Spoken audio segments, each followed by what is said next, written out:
Tonight's invocation will be offered by Alder Fenton. Thank you, and happy National Wisconsin Day to those who celebrate. Last Sunday, Your mic a little closer. Better?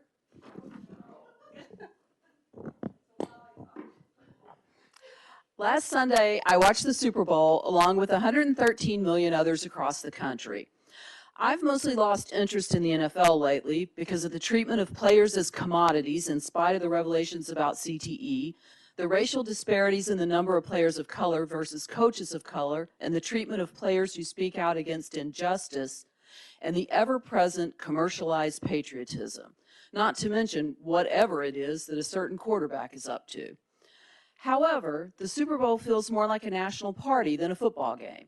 Even my eldest, who normally avoids all discussions of sports ball, weighed in during the family group text, although she did let us know that the Puppy Bowl was far more interesting to her.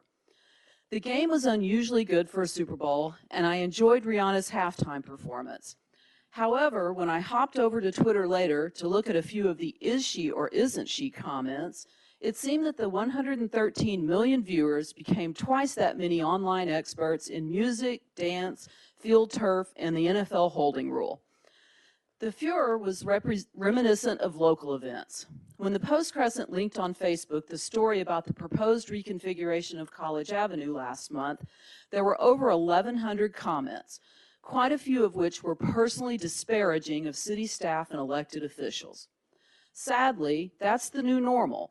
We seem to be emboldened to say things from the safety of a keyboard that we would never say to a human being, or at least that used to be true. What really bothered me, though, was the comparatively small number of people who actually reached out about the proposal. My counts are completely unscientific. I did not poll my colleagues, the mayor, or city staff about phone calls or emails they may have gotten directly.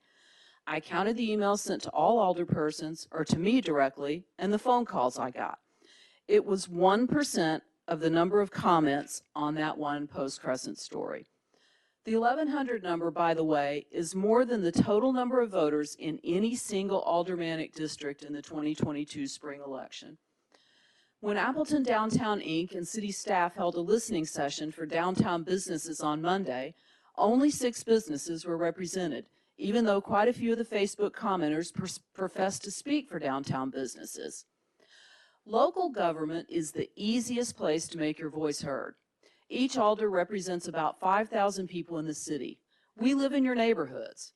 Our phone numbers are listed on the city webpage, and there is a link for emailing any or all of us about the issues you care about. Committee meetings and council meetings are open to the public. You can speak to any action item on the agenda. Kudos to those of you who are here tonight. In that vein, I'd also like to recognize Alder Hartzheim and her neighbors in District 13 for working with city staff to come up with a modified plan for Vosters Park that will work better for the neighborhood. I suspect that online comments would not have achieved the same result. You're not likely to get a response from Rihanna or the NFL Referees Association, but I'm pretty sure you'll hear back from your alder if you pick up the phone or write an email and leave the internet for its highest purpose, cat videos.